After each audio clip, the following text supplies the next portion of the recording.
Well, we're at Budrum.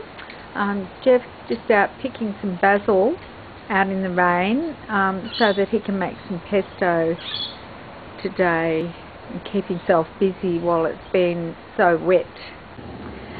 Jeff's back inside now and he's just sorting out the young basil leaves and making sure there's no grubs on them.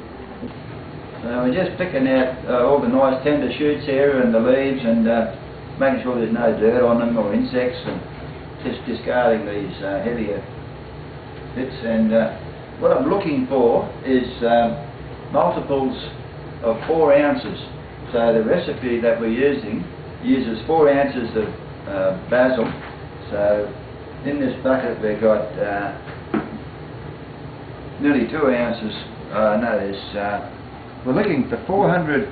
Oh no, I'm not sure what we got there, but anyway, we're just going to work out exactly how much we get out of this bin over here, and then we're going to work it all out, how many multiples of 4 ounces we can get, and then we'll go to the shop and get our parmesan cheese and our pine nuts and make it all up. It'll be a great big mixture.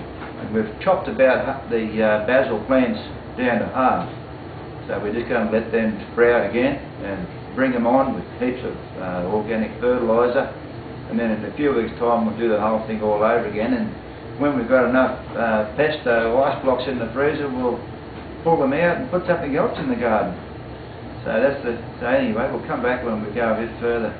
Okay, so I've taken all the beautiful leaves off the pesto, and off the basil rather, and I've got just over 1 kilo.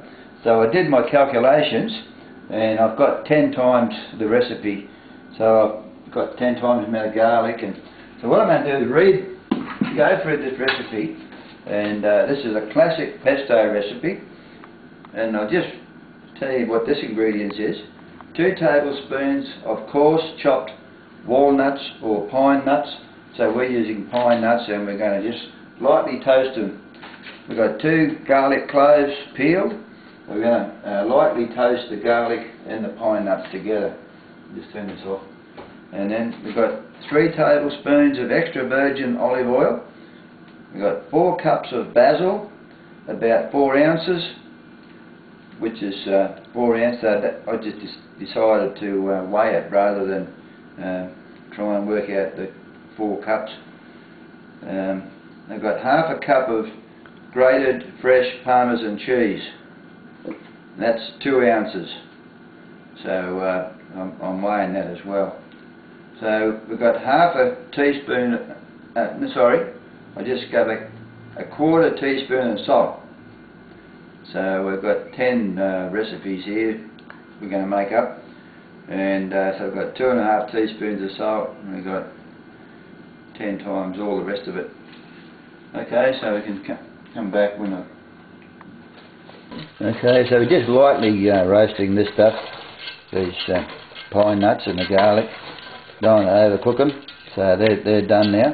So I'm just going to put them in the... What I'm going to do is put it all in the bucket, and the olive oil and the salt, and just blend it on the floor with my hand blender. I don't know how that'll go. They're packed in pretty tight, but anyway, we'll just see how we go. And we'll come back. Righto, so we're here with our pesto, and I just wanted to add that on this recipe we got. It yields 3/4 cup, but we got a little bit more than that. We might have been a bit ambitious trying to make 10 times the amount, but we got there with our food processor in dribs and drabs, and we finally got there, so I'm just going to finish it off with this hand blender.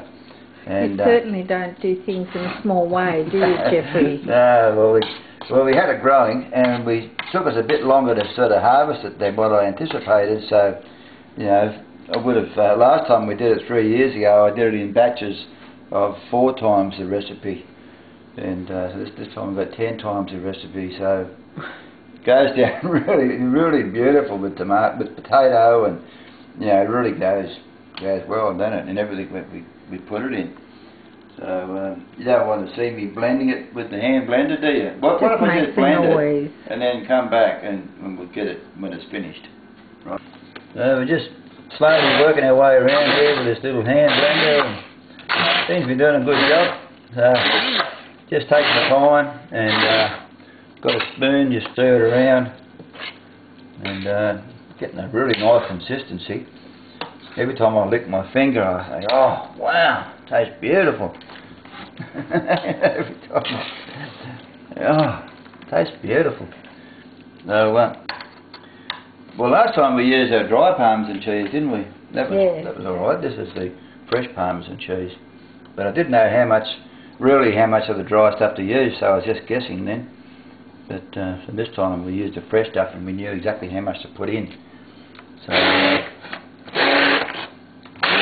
well, I think it's just about finished here, so I'm just going to keep on going and maybe put it in the fridge, and then tomorrow morning maybe put it in the ice block here, trays, and put it in the freezer, and we'll have it, you know, for the next couple of years. So we'll say goodbye now, and we'll catch you later. All the best. Bye.